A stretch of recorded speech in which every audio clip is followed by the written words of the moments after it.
Hello everyone. Today I want to talk about transition.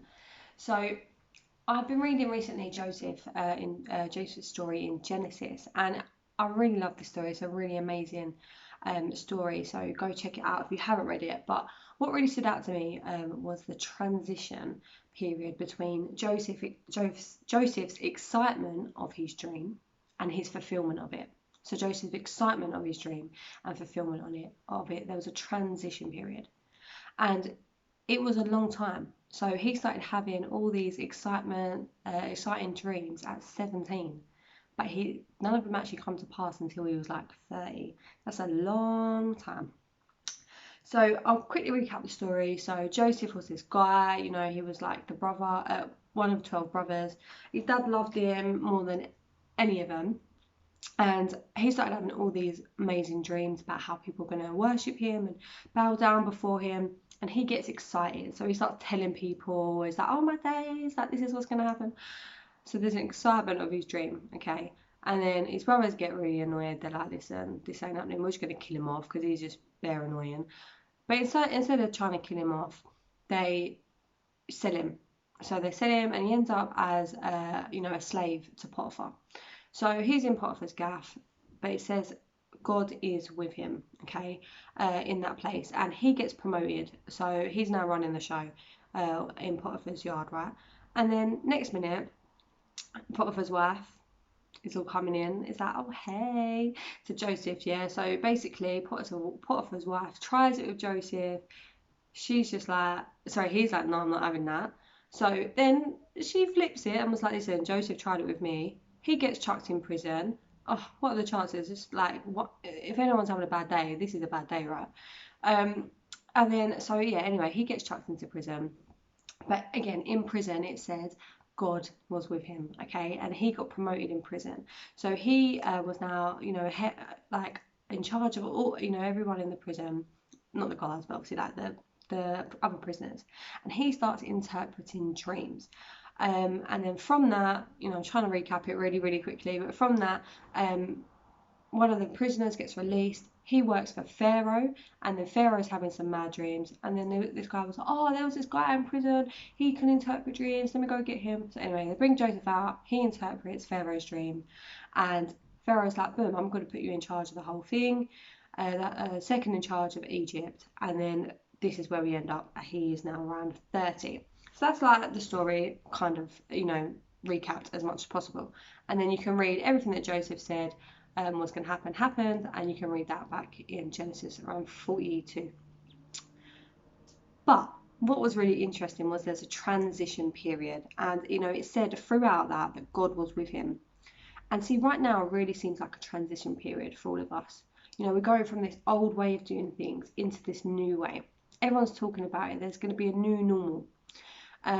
But there is a transition period. Marion shared a really powerful prophecy the other week, and I'm just going to read it out because I thought it was really, really interesting. And it says, what we're seeing happening in the natural world, we will see happening in the supernatural. God's pandemic is coming. It's contagious and it will start in one place and spread globally. It will be different to other revivals. It's a revival for its time. Be ready to respond. Get ready to catch it. It's the sort of virus you want to catch, not shield from. And it's so easy to hear that and get excited because it sounds amazing, right? But let's not forget the process. There's a transition period until we get there. And it may be uncomfortable and it may be difficult, but it will be so, so worth it. And I'll give you an example, okay? So washing up, right? One of a life's very mundane, boring tasks, but as we know, we have to do it all the time. Unless you've got a dishwasher, you're one of the lucky ones in the world. But I was washing up the other day, and you know how it is when you're using a sponge and it's like done, like you need a new sponge. And so I was like, right, it's time for a new sponge. I'm not gonna lie, I got a tiny little bit excited that getting a new sponge. Don't lie, if you've been there, I know you know what I'm saying. So now I get my new sponge out, and I start washing up, and I was like, oh, I forgot, innit? There's like, it's really hard, like at the start. It's really difficult. It's really stubborn in your hands, yeah. And I've forgotten there's a transition period until it feels comfortable, until it, adjusts to my hand adjusts to the sponge. Because the old way, the old sponge that I'd been using was just really, in my hand, it was really comfortable, like it molded to my hand, it's like it knew me. Um, but like, this new sponge hadn't adjusted yet. And there was a transition period, and it will take a little while, it'll take a good couple of washes, maybe a week or two, for it to feel comfortable. And I know it's a really weird analogy, yeah, but I thought, it came into my mind. I was like, I'm just going to use it because I really feel like that's where we're at right now. We're in a transition period. So, what life was like before and what it will be like in the future is going to be different, both for individual people but corporately as churches as well. Church will look different. The way we do Bible study will look different. The way we evangelize, the way we go on holiday, the way we, what we're going to be dreaming about, everything's going to change. But there's a transition period until we get there. And 9 times out of 10, it's going to be quite uncomfortable. But like in the prophecy, it said, get ready. I feel that that's exactly what we need to do during this time. We need to get ready. And I am really excited about the future. If I can get excited about a washing up sponge, I'm going to get excited about this prophecy, right? But, there is a transition period, and there's going to be a time between, it being said and it coming to pass. And during this time, I feel like we need to get ready. Um, and it's going to be easy and tempting to go back to the old way. Like, it's when I have the sponge, it's easy to go back and want to use the old sponge because it's comfortable.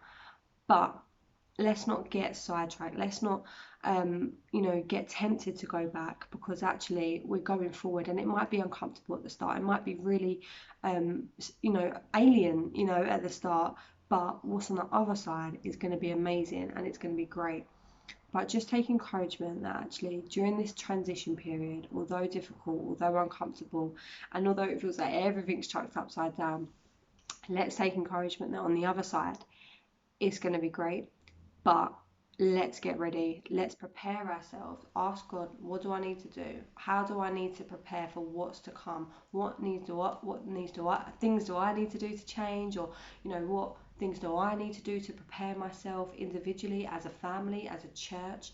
So let's get prepared and ready for what God is about to do. Have a fantastic day, and I'll see you all soon. Bye.